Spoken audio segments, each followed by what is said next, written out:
Pemirsa, antrian panjang nampak di Pengadilan Agama Sorong. Ratusan warga ini ternyata berbondong-bondong hendak mengajukan perceraian di tengah pandemi.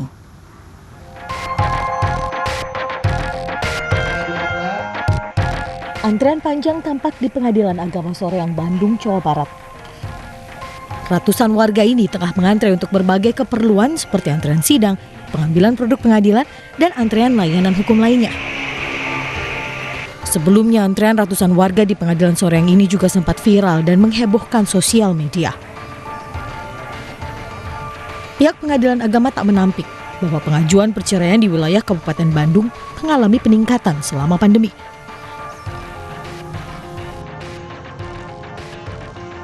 Bahkan saking membludaknya permohonan, Pengadilan Agama Sorong sempat menutup sementara pendaftaran gugatan cerai di bulan Mei 2020.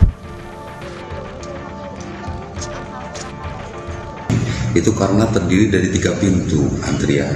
Yang pertama adalah antrian untuk persidangan, yang kedua antrian untuk perkara masuk, yaitu melalui Posbakung, yang ketiga adalah antrian pengambilan akta cerai atau salinan. Kenapa kemarin itu ada antrian sidang kurang lebih sekitar 276 perkara,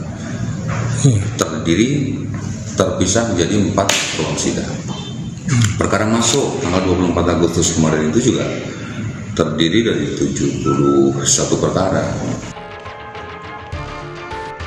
Di bulan Agustus 2020 ini sudah tercatat 592 gugatan perceraian yang masuk. Dari Bandung, Jawa Barat, Saufat Endrawan, iNews melaporkan.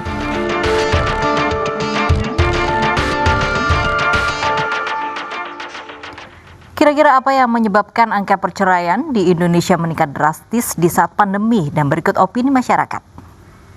Selain dari pandemi COVID-19, saya sendiri merasa mungkin karena efek dari pandemi ini juga, jadi banyak perusahaan yang gulung tikar. Sehingga rekan-rekannya saya di luar perusahaannya saya itu banyak yang kira-kira kayak pengurangan gaji besar-besaran hingga mungkin sampai 75%. Bahkan ada juga yang beberapa dipecat dan kehilangan pekerjaannya gitu. Dan juga mungkin dari pasangannya sendiri juga bisa berimbas hal yang sama gitu sih Mbak.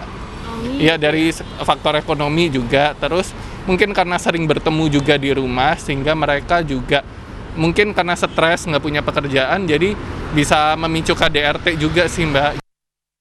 Faktor ekonomi ya Mbak, ekonomi itu mungkin disebabkan karena mungkin ada pengurangan karyawan, bahkan mungkin income-nya sudah berhenti, ataupun yang masih bekerja income-nya berkurang karena jadwal masuknya mungkin ya Mbak ya. Nah udah gitu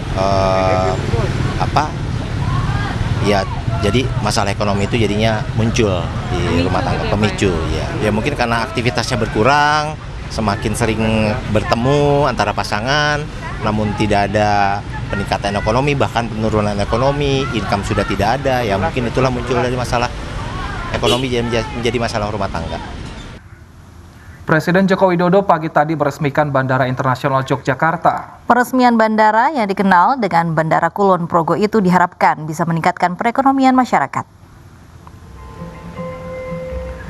Presiden Joko Widodo meresmikan Bandara Internasional Yogyakarta. Peresmian sekaligus pengoperasian Menara Airnav Indonesia dan sistem peringatan dini tsunami. Dengan diresmikannya Bandara Internasional Yogyakarta diharapkan dapat meningkatkan perekonomian melalui pengembangan destinasi pariwisata. Bandara Internasional Yogyakarta sudah beroperasi sejak 29 Maret lalu. Akses bandara yang berada di Kabupaten Kulon Progo ini bisa menggunakan bus Damri dan kereta api dari Stasiun Wajo.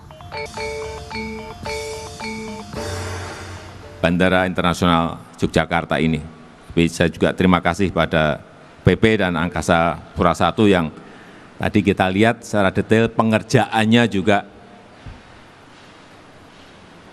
menurut saya ini terbaik. Saat ini di Indonesia, nggak tahu nanti ada bandara baru lebih baik lagi, nggak tahu. Kita tahu memang ini masih dalam kondisi pandemi, jadi kalau belum rame, saya maklum, tetapi nanti begitu sudah mulai vaksinasi, bandara ini saya meyakini insya Allah akan menjadi bandara yang paling ramai. Desainer Barli Asmara tutup usia. Selengkapnya usai jeda tetap di iNews Siang.